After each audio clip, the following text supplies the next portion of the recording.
Thank you, everybody. So I will try to talk about layers in Bitcoin. There was already a topic this morning about layers, the rise of Bitcoin layers at noon 40. It was a very good talk explaining a lot of details. I'm joking, I didn't understand one single word, so I don't know.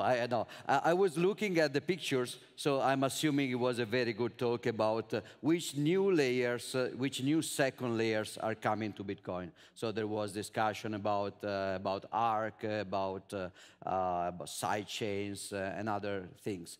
I will try to stay a little bit more general and to understand with you guys if there is any consistent way to even define Bitcoin layers, because there seems to be a little bit of confusion in the space. A few years ago, in 2018, when I launched the idea of RGB in Lisbon, somebody like Bitcoin Magazine interviewed me, and I said, okay, this is layer 3. Because RGB was basically a mix between a client-side validation idea by Peter Todd and the Lightning Network. I put them together as an idea, and I said, okay, these two layer 2s, so probably this is layer 3. And that stuck for a while. People were calling RGB a layer 3 experiment. But more recently, some skepticism started to appear. For example, there was an interview with Lisa, where Lisa said, there is no such a thing as a layer 3. And Kalle was relaunching, like, yeah, there is no such a thing as a layer 3 yet. And so is this true? Is Kalle right about that?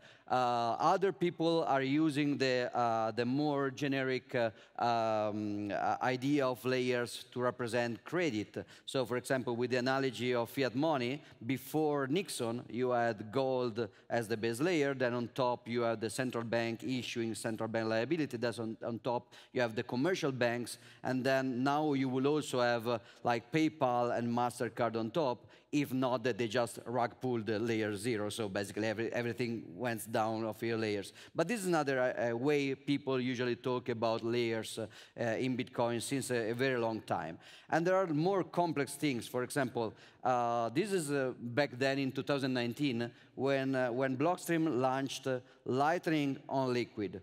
So Samsung was basically arguing that since you can use Lightning as a layer 2 on top of Liquid, then Liquid is not really a layer 2. It's more like a layer 1.5. To which, and this is a thing that only people with some mathematical background will get, I objected to Samsung that actually Liquid is more like layer I, because it's like in a complex orthogonal plane that you can rotate back. This is very nerdy, I know. But anyway, there was some confusion. Later on, I started to claim that the Lightning Network is actually 2 layers in one, because you have the channel and the state of the channel, which is on top of the main global state of the blockchain. The channel may be a little bit in my side, a little bit in your side. And then on top of that, you actually have atomic Lightning routing. And routing, which HTLC is another layer on top that gets settled but not on the main chain. It gets settled on the Lightning channel state. So in a way, Lightning is 2 layers in one. The layer of the channel on top of the main chain and the layer of the routing. But then, like René Picard published this, where this is the Lightning Network, and René is basically finding 1, 2, 3, 4, 5 different layers: the network connection layer, the messaging layer, the peer-to-peer layer, the reliable routing layer, and the reliable payment layer, with some kind of connections. And you also see that the bold specifications are not really covering one single layer. They are going all around the place. So it seems like if that's true, the payment, reliable payment of Lightning Network will basically be layer 6 or something like that. So this is starting to get a little bit confusing. To add some confusion, there have been many other theories and proposals for terminology. For example, Tatum proposed that Bitcoin layer 3 is just me picking up and delivering open dimes, which makes some sense, because if you think about that, the open dimes and hardware thing that represent the key, I can just hand it to you, and now you have it. This is a transaction that happens on top of the Bitcoin base layer. This was a joke, but not even that much. If you have a Bolt card, using the NFC Bolt card to pay, that will be a lightning layer payment. But if you just hand the bearer instrument to your friend, that may be a layer 3. But then the situation got a little bit out of hand. For example, you have Parma saying that like layer 1 is chemistry, then biology, consciousness, Bitcoin, then the Lightning Network. And then you have Kalle again that said about Cashew, just turn off your mint for a full layer 0 experience. And I think the best take is again by Kalle that more recently came up with this meme, did you just assume my layer? So the confusion started to grow a little bit. So let's try to go back a little bit to the use of this term in other engineering fields that are not Bitcoin. So how do normal people outside Bitcoin use the term layer when they are discussing engineering? The most common non-computer science reference I found was about architectures. So there are these things called shearing layers, and layer 1 is basically the location, and then you have like the structural walls, the foundations, then on top the structural walls, then on top the non-structural walls, then on top you will have plumbing and cables and paint, and then you will have the furniture and then the stuff on top of the furniture. This layering is not very precise. You can easily argue that some object is shifting from one layer to the other, but there is a general philosophy behind this layerization, which is basically time. How often do you have to change this stuff? You will not change your location. It will remain the same for billions of years, if not earthquakes or tectonic movement. Then you will probably not change your foundation for many, many decades, and then your structural walls for many, many years, and then the non-structural for a shorter period, and on top of that, you will change furniture pretty often. So there is a time dimension involved here, which I think will be interesting for Bitcoin as well. So let's keep that in mind, the shearing lever based on how often do you change this. Then there is another use in software, in general, software layering with the pyramid of the hardware, the firmware, the operating system, the middleware, and the software on top. This is just stuff on top of other stuff, indicating that some of those things depend on other things below. So you cannot have an application without some kind of middleware like drivers, and you cannot have that without the operating system, which cannot work without some kind of firmware in the bare metal, which needs the actual bare metal and physics to work. So there is this kind of hierarchy, which also is not very precise. It's very hard to define, to decide if something is really middleware or app, like an app that you can use to build other apps, like plugins. Plugins are probably on top, so it's very confusing. There was one occasion in computer science where layering looked like it was very precisely defined, even in the protocol specification, which was the internet. But even in this case, the precision is not as much as you could think, because, for example, the academic model, the bureaucratic academic model, which is the Aussie model, is very clear in separating a physical layer with a data link on top, with a network layer, with a transport layer, with a session layer, with a presentation layer, and then the application layer. But then the actual internet, the ISO is like right now some kind of academic blockchain Byzantine study that nobody uses in reality. And then there is the actual thing, the open protocol that is spreading as an objective standard, which is like Bitcoin. The internet doesn't really follow in an ordered fashion this kind of layerization. It's a little bit more messy. Some layers are put together. The only thing that remains is that these layers are clearly stuff on top of other stuff. So let me show you very quickly 1 minute of educational video. I have to thank Alena Vranova. I don't know where she is, but she was the one reminding me yesterday that there is a great educational resource to explain the concept of layers in engineering in a very general way. So let's start with the educational video. Just 1 minute.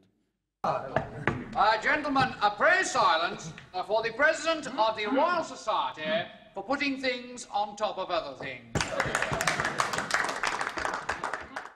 The year has been a good one for the Society. This year, our members have put more things on top of other things than ever before. There are still many things, and I cannot emphasize this too strongly, not on top of other things. I myself, on my way here this evening, saw a thing that was not on top of another thing in any way. Our Staffordshire branch has not succeeded in putting one thing on top of another. Therefore, I call upon our Staffordshire delegate to explain this weird behavior. Well, Mr. Chairman, it's just that most of the members in Staffordshire feel the whole thing's a bit silly. I suppose it is a bit. Okay, now that you know what layers are, technically speaking, let's discuss how the notion has been used within the Bitcoin space over the time. Initially, if you go back, for example, in Bitcoin Talk to 2011, May 2011, there were some proposal for basically transport layer on top of Bitcoin. And the most famous of those was, there was a contest to name an overlay network on top of Bitcoin, and the winner was Stratum. So the Stratum was called a layer on top of Bitcoin, but it wasn't actually anything that has to do with actual money transactions. It was just a communication layer that was working on top of the peer-to-peer communication layer that is the Bitcoin network. So the Bitcoin nodes are communicating with each other in this peer-to-peer network, and on top of that, there is some kind of high reliability, high frequency, low latency network, which is Stratum or Fiber. Now there is Stratum V2, which is also a new idea for mining. So that was the way in which the term was used at the beginning. Later on, a second meaning started to appear, which I call reinterpretation layers. So the first occurrence of that was when the people had the idea in 2012 of colored coins. So what if we take any single Satoshi and we assign a number to it with a first in, first out approach? So we give a single number to any Satoshi, and we use that to represent something else, maybe shares, stocks, credit, object, whatever. And there were a proposal in 2012 to do that with numbers. Then a few other proposals like CoinSpare, CoinSprism, ChromaWay, Colu. Then this stuff has been recently rediscovered and called ordinals. But as I explained in my presentation in Prague, if you want to check it out, ordinals are retarded in a chronological meaning because they just come too late. All this stuff was already discovered and already fall out of use in 2012. Then people started to use another reinterpretation layer. Interpretation layer means that you have a Bitcoin transaction, but you can reinterpret the content of the Bitcoin transaction as something else. For example, you send a message on a Swift banking system, and you play Battleship with the message on Swift. You can do that. It's not useful, but you can. And you can write stuff, encode things on the Bitcoin blockchain, like images, messages. There was a huge platform to do that. It was called Eternity Wall. You could basically do Twitter on top of Bitcoin back in 2015. And then it was closed down because it was not scalable, and it was basically damaging the network. You may know that recently this idea has been rediscovered as inscription, but it's still retarded in a chronological sense. Then you have this other more evolved and complex type of reinterpretation, but which are like Omni, Counterparty, again in 2014, 2015, and then they have been rediscovered as BRC20, but in a retarded way. So this kind of meaning of layer was the idea that you can use Bitcoin, and on top of it, you can have a reinterpretation of the underlying transaction for other meanings and other purposes. There is another meaning that started to occur more recently, which is the meaning that was mostly used in the previous presentation, the rise of Bitcoin layers, which I loved, which is mostly, I call it omission layers. So basically, you have some Bitcoin transactions that are happening at the base layer, and on top of those, even when one UTXO look like nobody is spending it, this UTXO has some kind of shared ownership within. There is an inner state that the blockchain, the global state, cannot see, and this inner state is moving, like a Lightning channel has an inner state, and people can just send money over. Or the same would be with a federated sidechain, or with a state chain, or with all these other ideas. So there are many, many names, many proposals. The first proposal for a UTXO sharing system, for a channel, was made by Satoshi Nakamoto in 2009. This is the code for payment channels made by Satoshi based on n-state transaction field. It didn't work trustlessly. You had to trust the miners, so basically it didn't work. But it was there. And later on, somebody put another layer on top of this idea of UTXO sharing, which was assumed that many people will have local sharing of UTXOs with some kind of hidden transaction layer. On top of that, you can create atomic routing trustlessly among different local groups, so you can so one person in one local group can pay another person which is outside the local group, provided that there are bridges, so nodes that are in both groups. So that's basically the idea of HTLC-based Lightning payment, which is actually the Lightning network right now. There are many other proposals that you have maybe heard about, like channel factories. Channel factories are not something else. They are just the Lightning network, where instead of one single channel, you have one multi-sig channel, which on top has many single sig channels, well, many two-signature channels that will actually compose in a trustless way in order to allow many people to participate to the same UTXO sharing. And you may have heard of hierarchical channels, and ARC.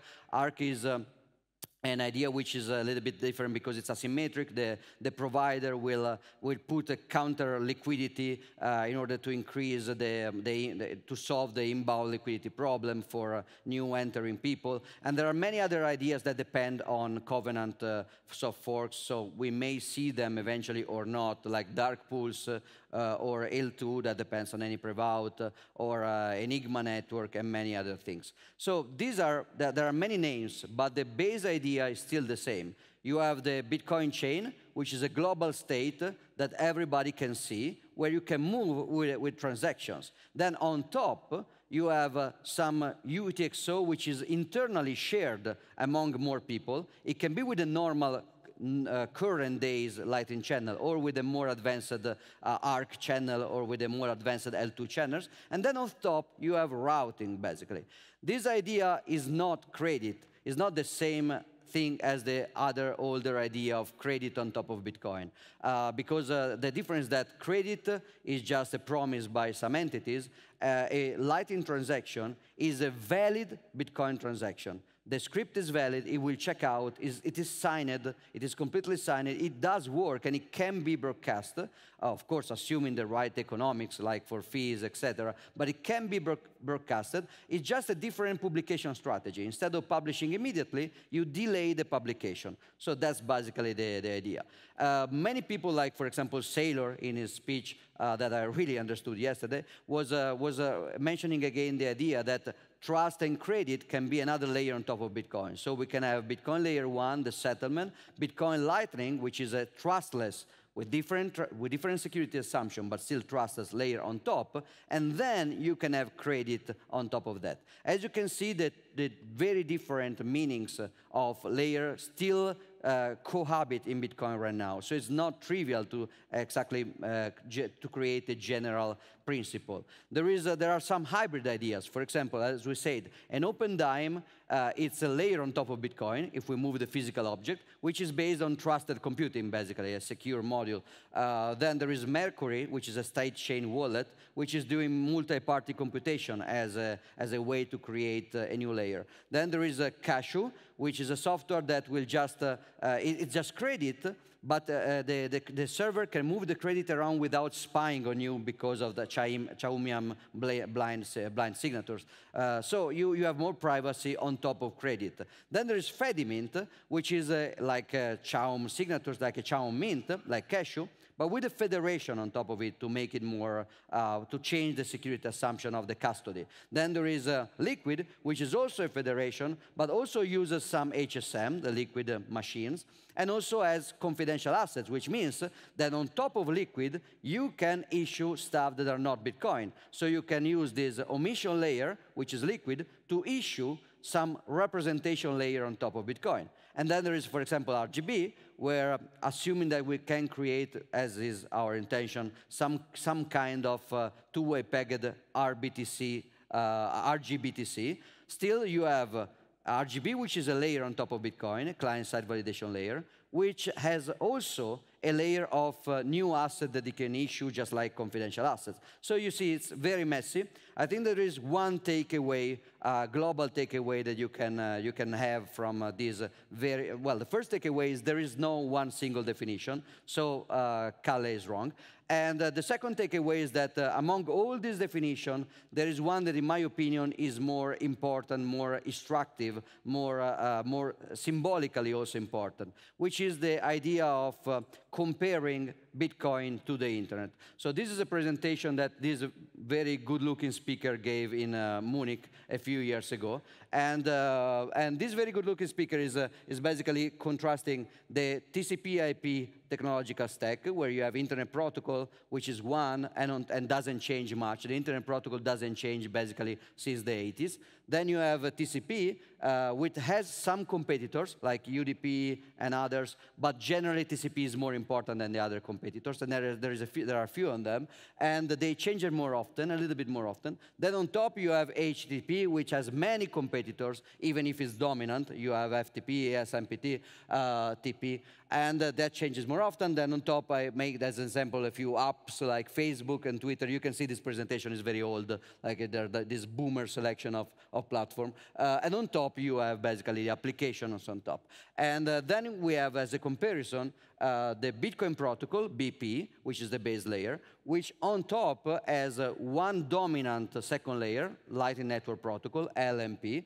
but with possibly other minor competitors at the same layer, and we can go up. The idea of this graph is not about a specific kind of dependency. It's about the general idea, like in architecture, that the base layer of any software system should be more reliable than flexible, should basically be slow to change, hard to change, because that's about reliability, that's about consistency. And upper layers, the more you go up, the more you trade stability for flexibility, and you can change more and you can evolve more. And the second thing is that the base layer is usually very convergent. People will not try to have different base layer. They will try to converge on the same base layers, well, like the internet. While the more you go on top, the more you build on top, the more you can allow and actually welcome competition instead of convergence. So everybody can do their stuff at the top layer, while you have more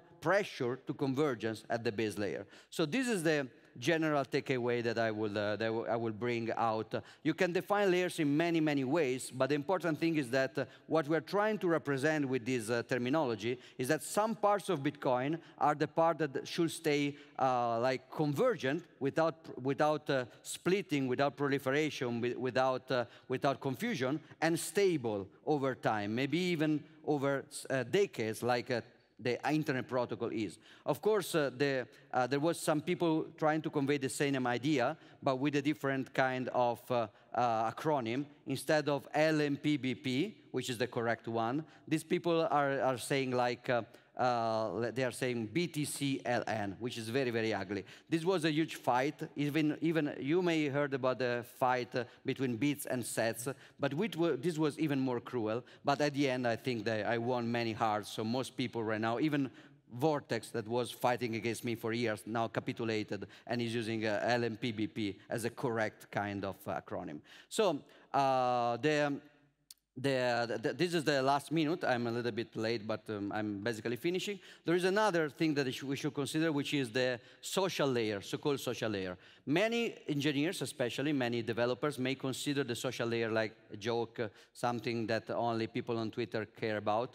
But actually, I think that there are many occasions in which in a system like Bitcoin, the social layer is very important. What is a social layer? Is the memetic layer. Bitcoin is actually made of people. There are people that make a choice to run a software and to give away goods and service depending on the results of this software. So Bitcoin is made of people, fundamentally. The layer 0 of Bitcoin is people. And these people may have ideas, and they may create memes, and they could follow memes. One of those is just hodl. So hodling is hard. You can panic sell in the bear market. You can buy too many Lamborghinis in the bull market. Hodl, or you can try to trade. Hodling is hard. So the social layer will create a cultural help, a cultural meme that will help people to do the difficult thing and not the easy, misleading thing. Same goes with laser eyes, which also implies that basically to hodl until 100K, but also it implies like Michael Saylor revisited this meme with laser eyes, meaning focus on something, be more focused and less dispersive, something I'm not very good at.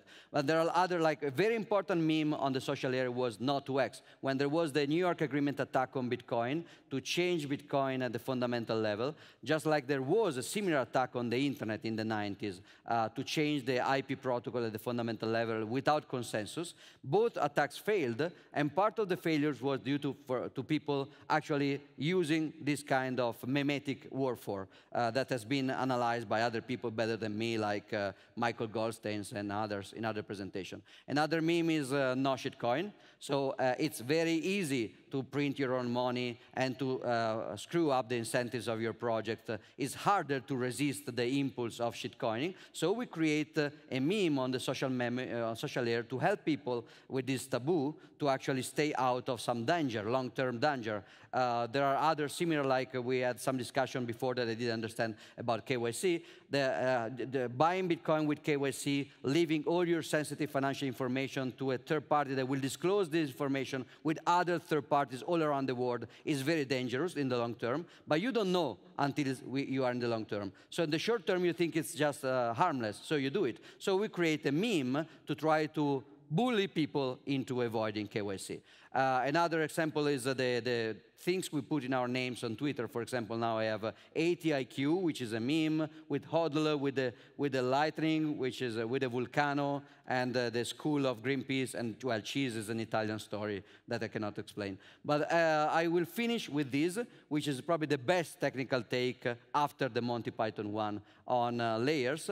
This is coming from, well, many years ago. It's coming from Janset, and I will read it to conclude. It's always been toxic, Muyo. You know that blockchains are war. Toxicity is layer 1. Layer 2 is libertarians. They provide the payment channels wherein the toxicity can be used. Layer 3 are the users, like prostitutes and drug dealers. They are served by layer 1 and 2, but know nothing about the politics and the poison of layer 1. They just know that they can pay for their IDS on back pages. They could, now not anymore. Layer 4 is blind masters and Factum, who provide an impenetrable regulatory shield that is doing its best to build broad regulation for MySQL databases. They are promoting magical thinking about how blockchain can do anything. This sends regulators in all directions, trying to make sure that blockchains don't become sentient. Layer 5 is Ethereum and Dogecoin, which lets noobs practice blockchaining without pooping on Bitcoin. Layer 6 is Roger Ver, who runs about screaming that there are hordes of hobbits at the gates of Moria waiting to get into the cave filled with trolls. He's providing a shield for Layer 5, which is actually where the hobbits enter, and its absence of trolls. Rather, Layer 5 is filled with farts. Those farts are the fuel of speculative inflows into Bitcoin. The synergism is called Byzantine fault tolerance. Every blockchain needs all 6 of these elements to function. This is how we know that Ethereum is not a blockchain. It's layer 5, not layer 1. Toxicity is not in its fundamental layer. They are running on compassion. They will need to be replaced as the top layer 5 infrastructure as soon as they begin using proof of stake. Perhaps ETC will become layer 5, not really. In any case, layer 5 is a drop-in. Thank you.